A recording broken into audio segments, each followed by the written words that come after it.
The 86-year-old man who has ruled Iran with an iron fist for 35 years just admitted something he's never admitted before. Several thousand Iranians are dead. Those are his own words. And right now, as you're watching this, the streets of Iran are silent. Not because the protests have stopped, but because the regime has turned the entire country into a kill zone. This is what the final hours of a dictatorship look like. The massacre nobody saw coming.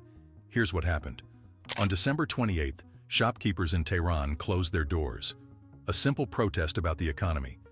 The Iranian rial had just hit 1.5 million to the dollar.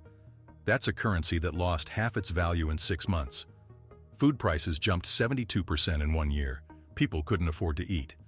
But within days, those economic protests turned into something much bigger. Iranians started chanting death to the dictator in the streets. They were directly challenging Supreme Leader Ayatollah Ali Khamenei, the 86-year-old cleric who controls everything in Iran. And then the regime did something that shocked even their own supporters. They shut down the internet, completely.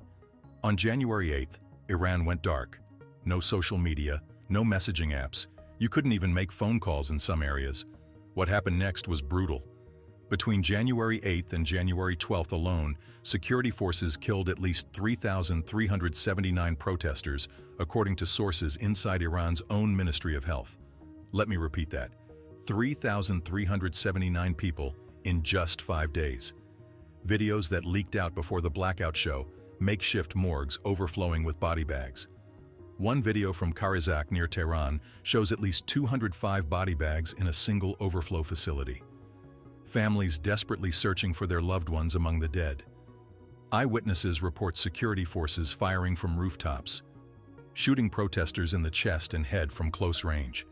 Young people, many in their 20s, gunned down in the streets. Some were shot even after surrendering with their hands up.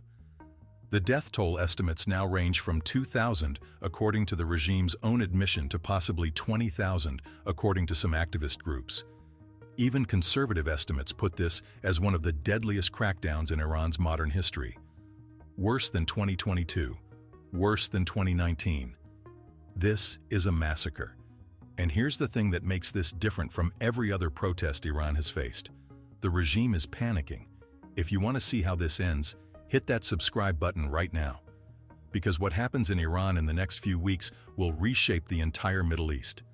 The dictator's confession. On January 17th, Khamenei did something he never does.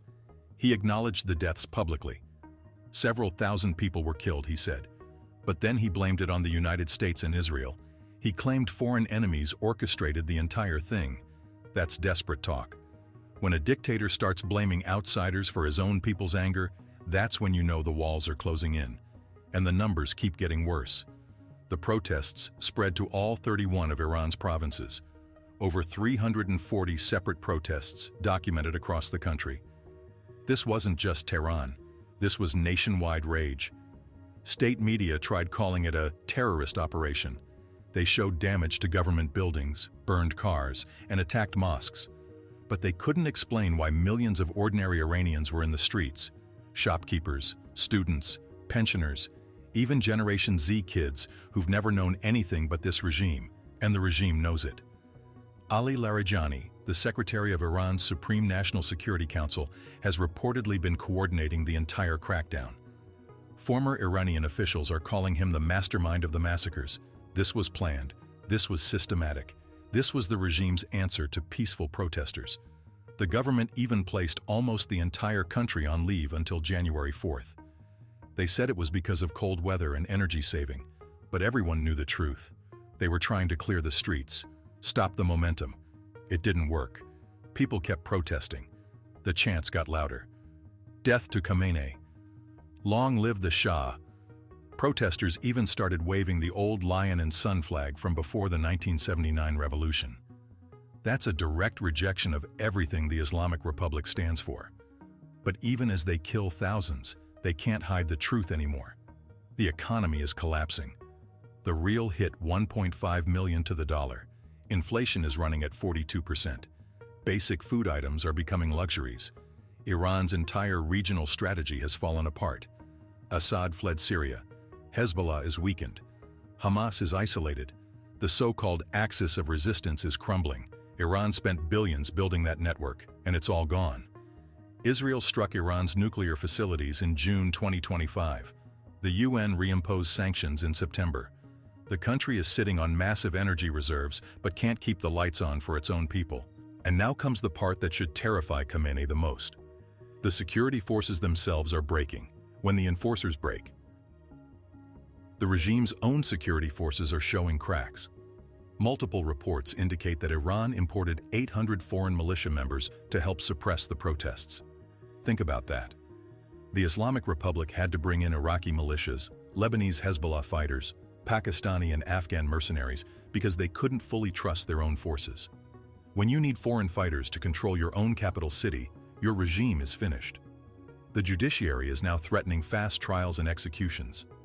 Gholam Hossein Mohseni Ejei, the head of Iran's judiciary, literally said on camera, "If we want to do something, we must do it quickly.